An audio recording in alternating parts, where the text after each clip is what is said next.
Welcome to Success Authority's Conversation Street with Leadership Authority Peter Beaumont and with Business Culture Authority Ron Lehman and me, Linda Ruland, Success Authority's founder.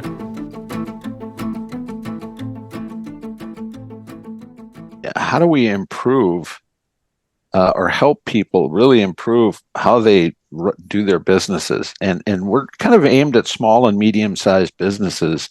A lot of our focus lately has been those companies that an entrepreneur starts a company. And then there comes that point where he or she has to start being a different kind of leader. Where they have to build a leadership team. Today on Conversation Street, we are delighted to have Dr. Gordy Curphy with us. And I have known Gordy for quite some time. We're not going to mention years because that's not appropriate. But you have my condolences. Yes, thank you, Peter. I'm sure you meant that for him. No. Oh, really? All of us. Great. One of the things I really like Gordy's take on leadership, and I think for one thing, it's so differentiated from so much of the stuff that's out there, which is kind of derivative and kind of repetitive and kind of simplistic. And the thing I like about Gordy's work is he goes deeper with that. And so we are delighted to have him. And Gordy, I'm going to let you just sort of introduce yourself and the kind of work you do, and then we'll start the conversation. Well, thank you very much for having me, first of all. And then I guess the second thing I'd say is certainly our experiences shape, how we think and who we are. Just in terms of my background, I grew up in northeastern Minnesota, so on the North Shore of Lake Superior, and then left when I was 17 to go out west to go to school at the Air Force Academy. And played hockey at the academy, graduated from the academy, and actually spent another 7 years at the academy, both as an assistant coach in the hockey program, and then eventually became a tenured professor at the Air Force Academy, where I was in charge of their leadership development programs. After a career in the military, I got out, joined a company based out of Minneapolis called Personnel Decisions International. And I was a GM for PDI, both in Denver, started up that office from scratch, and then ran their Minneapolis office, their largest office here in the Twin Cities before leaving PDI and essentially going to work out on my own. And I have been running my own business for the last 25 years. And the business sort of falls into 5 or 6 different buckets. One is we do a lot of formal leadership assessments. We've got, a small business or a medium-sized business looking to, say, hire a new CFO or potentially promoting somebody from within into a much bigger role. And they want to get a read in terms of what this person's strengths and areas of improvement are for the position in question and whether or not they're going to be a good fit with the company. So we do in-depth psychological assessments on these folks. Second thing we do a lot of executive coaching. Sometimes it is helping people transition into bigger roles. Other times it's people just wanting some help in terms of the roles that they're in. And sometimes we get people with, a sticky note attached to their forehead saying, "Fix me or I'm fired."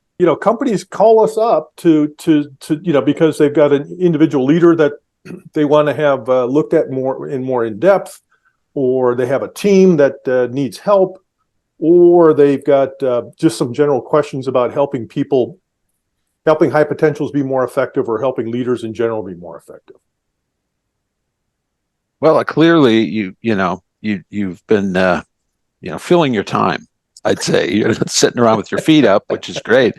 Well, I guess the thing I'd like to ask you about is, with all the leaders you work with, are there some commonalities that come up either in things that they're struggling with or things that they need to know about?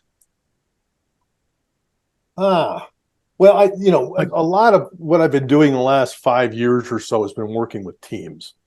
And really my work with teams started much earlier than that, but really a lot of focus more recently has been on teams. And one of the things I firmly believe is that leadership is a team sport. Yeah, you cannot run a business, whether it's small or medium size or a multinational company. You can't do that by yourself. And the weird thing is, individuals get all the credit. Elon Musk gets all the credit for Tesla. He gets all the credit for SpaceX. Yet he clearly doesn't build the cars. He doesn't build the rocket ships. He didn't design any of that stuff. He took teams of people to be able to make those companies succeed. And one of the things I think where we've largely missed the boat with respect to leadership is a lot of the things you read about leadership really does focus on the individual. What is this person's individual qualities? Are they authentic? Are they smart? Do they have the right, technical expertise, business savvy, personality traits, EQ, and the like? Don't get me wrong, all that stuff is important. But one of the things we oftentimes forget about or don't even talk about is the team of people that this leader has chosen to surround him or herself with, because it's that group of people that's actually going to get stuff done. And what I've been finding is that leaders can be force multipliers or force diminishers when it comes to building teams. You see some people who are really good at surrounding themselves with the right people, getting those people working effectively together, and then driving for results. And you have a lot more people who aren't particularly adept at that. The interesting sort of factoid is research shows that only one in 5 teams are high performing. 4 out of 5 leaders believe they lead a high performing team. Wow. There is a big perceptual gap between what leaders believe that, what kind of teams leaders think they're leading versus what the reality is on the ground. And I think organizations by and large have set leaders up for failure with respect to building high performing teams. Gordy, do you find that that perception gap between the team I think I have and the one that may actually be operating, is some of that sort of our built-in bias to promote people who are like us or who will think like we do, or as opposed to getting people in who may have a different point of view? No, I think that's absolutely true, Ron. A guy named Fred Luthans did a really interesting piece of research back in the late 80s. And what he found was that there were 2 kinds of leaders in organizations. There were what he called successful leaders, and there were effective leaders. Successful leaders were bright, ambitious, said all the right stuff, super good at strategic sucking up, and were really focused on getting promoted. That's what their job was. Their job was to get promoted, get to the next level. They could care less about the people working for them. They could care less about getting results. It was all about posturing, positioning, getting promoted. Effective leaders, on the other hand, are much more humble, much more focused on the team, and they're super competitive, but they're trying to beat the competition. They're very focused on what the competition is doing and what do we need to do to beat them. They could care less about getting promoted. And what ends up happening, in especially with larger companies, is a little bit, it happens in small companies too, because a lot of small owners get hoodwinked by this because they confuse loyalty with competence. And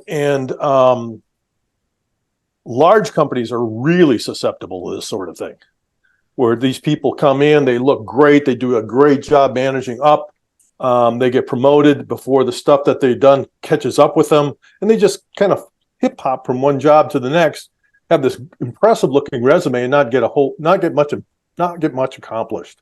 Mm-hmm. And that's unfortunate, because I think most companies want those effective leaders. That's who they want in positions of authority. But more often than not, succession planning, those people get overlooked. And Peter, you've worked in a Coca-Cola worldwide, a large organization. Does that resonate with you? Yeah, I think it does. I was thinking that when you said they confused loyalty with competence. Most of the people who hung around and became part of the furniture were pretty fucking useless. So, and so that resonates really well because they've been there so long. They weren't challenged anymore. They weren't competing and they weren't trying. And so, I think that's a really good that comment I identify with. Even though I was 21 years, it didn't apply to me, of course. No, of course not. Present company always excluded. But I think there's a balance, and I think ultimately whether those people are, if you make that confusion, it depends really on your top leadership. Because if you're not stretching, there's a balance between. I remember chairman of Coca-Cola Company, Neville Isdale, came in as CEO. He'd left the company for 2 years, came back in, and we'd gone through one of these strategic organization alignments. Mm-hmm. I think we probably know what that gobbledygook means, right? Yep. Getting rid of the people that are getting paid a lot, mostly expatriates. I was one of them, and although they didn't get rid of me, I missed that cut. But what that does is it axes out all the middle management, who, by the way, may have been around a long time or may have been around just 3 or 4 years. But by doing that, you get rid of all the experience and the guys that have got the playbook and the guidebook, and they take those away with them. So I think it's a real, to your point, it's a real challenge to manage the two, making sure you have got the competence in the people that are sticking around and bringing fresh blood in. We used to change our management. It was almost, I don't think it was, I'd like to say it wasn't by design, but most of our senior leaders changed positions every 3 years. Yeah. Yeah, I've got one client now, Peter. It's just kind of an interesting, large multinational client like Coca-Cola, and they've moved people around every 2 years, probably on average, right. 18 months to 2 years, and it's. I think it absolutely kills teamwork. Yeah, because by the time somebody figures out, it takes 6 months, as you know, to kind of get your sea legs underneath you. And longer, depending on Yeah, it takes, 6 months to 12 months to get your sea legs underneath you, figure out who the key stakeholders are, what do they need, how do things actually work, where can my organization add value? I understand you well saying, I completely agree to this. What do they need to do to start working on the business versus in the business? Yeah. They're gone. Or half their team is turned over while they're there. Yeah. So to me, it's just fascinating where I see these personnel moves where they're doing it to kind of groom people. It absolutely, I think, destroys teamwork as well as leadership. I don't think they're around long enough. I agree. I don't know whether you've read Simon Sinek's book, where, gosh, the title's starting to, I've got it on my desk here. Hang on a second. It's a brilliant book because it's kind of where we're going. It's the infinite game. I'm not a Simon Sinek fan. I got to tell you that. I'm a big fan, so we can debate that. Yep. So he love a challenge and don't dodge at conflict. So we can discuss that. But one of the things he says in the book is we're too many of us, and it's to your point. Too many companies are playing a finite game. And business is not about a finite, it's about building thing over time. And so we're playing a finite game and making the short-term decisions, mostly for the stock market, but also around people. Yeah. Right. And we see it in sport where coaches are brought in, they're not successful in the first 2 minutes, exaggerating, but you know what I mean. And so we change the coach. My goodness, what happens to the team? That they've just lost the guy that they had pinned all their hopes on, and they got to start all over again, to your point. And it happens in companies too. I think 18 months is ridiculous. Yeah. How do you build a team and really solid team? And where's the consistency and continuity for the people that come under their umbrella? So I agree with you. Yeah. Well, again, Peter, it's not just the team leader. Think about half the people underneath him or her rotating out. They're doing the same thing. Right. And this is what I mean. I don't think organizations in general are particularly welcoming to teams. Every organization I work with wants teamwork. They want collaboration. They see the power of teamwork. And yet organizationally, they do just about everything possible to make sure it doesn't happen. People get individual goals. They get incented on individual goals. They don't get incented on team performance. They rotate people around, like I said. So what do you think that is? Why do you think that is? I think part of it is, so I'm a PhD industrial organizational psychologist by training. And I think part of it is my field has been very instrumental in like building these leadership competency models. And this is what everybody needs to have in order to be a good leader. You won't find teamwork or the ability to build teams on any leadership competency model. Yet it's the coin of the realm for every Fortune 500 company. You go to every Fortune 500 company, you're going to have some sort of leadership competency model. Now, whether they adhere to it or use it that much is an open question. But most organizations pay pretty close attention to it. You won't see teams or the ability to be teams anywhere on there. And I think that is, and so you're not hiring people who can build teams. You're not developing people. We don't train people how to build teams. We train them how to coach. We train them how to delegate. We train them how to manage conflict. All the skills we teach leaders is very much a hub and spoke model. How do I work individually one-on-one with a direct report? We don't provide any training per se to say, I got 8 people working for me. How do I get these 8 people actually working together and get stuff done? I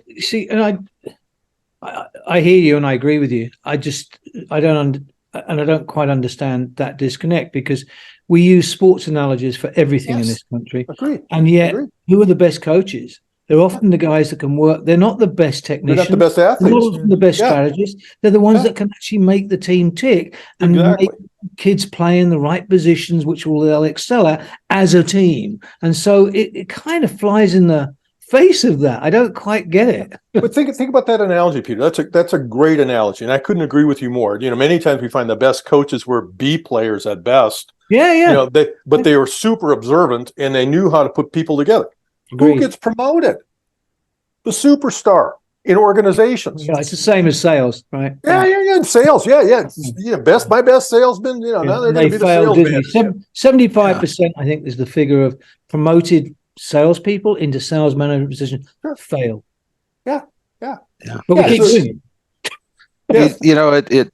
A couple of thoughts on that. 2 points there. One is, I know I work with a lot of construction companies, and just here's a ray of hope. I worked with one, and the gentleman who was running it, he was second generation. He created a leadership profile. And he said, if you're going to be a leader at any level in our organization, here's what we expect. And one of the things on there was the ability to build successful teams. That's great. So he came to it. I'm not sure if he started with a fine leadership development profile or something, but he had that very prominently in there, and also and he wrote it. It was all written in his voice, and he signed it, and it was given to everybody. But he said that is if you want to be a leader, these are the things we expect. How you need to show up as a human, and so. And one of the things that he realized almost immediately was, and this is probably not just in construction, but they take the best carpenter, and now you're going to be the foreman.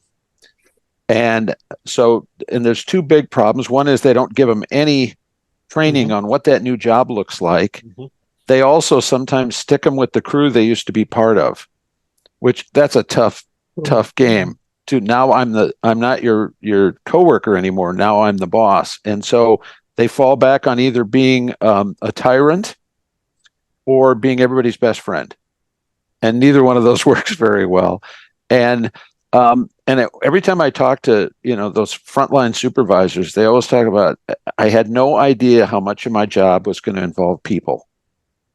I know how to do the work, but 75% of my job is dealing with humans. And that's not part of how they get promoted often. And so the same company that did the profile, that was one of the things they really focused on, was making sure everybody understood how important people and teams were and gave him some skills and mindsets to work on that. No, I think that's fantastic, Ron. The other consequence of that decision is you've oftentimes lost your best technician. You lose your best carpenter because they're, again, 75% of their time is not doing carpentry work anymore. It's doing the people side. Mm-hmm. So that's the third consequence associated with that decision. We hope you enjoyed this episode of Conversation Street. For more information or to schedule a private conversation with Success Authorities, email us at inquire@successauthorities.com.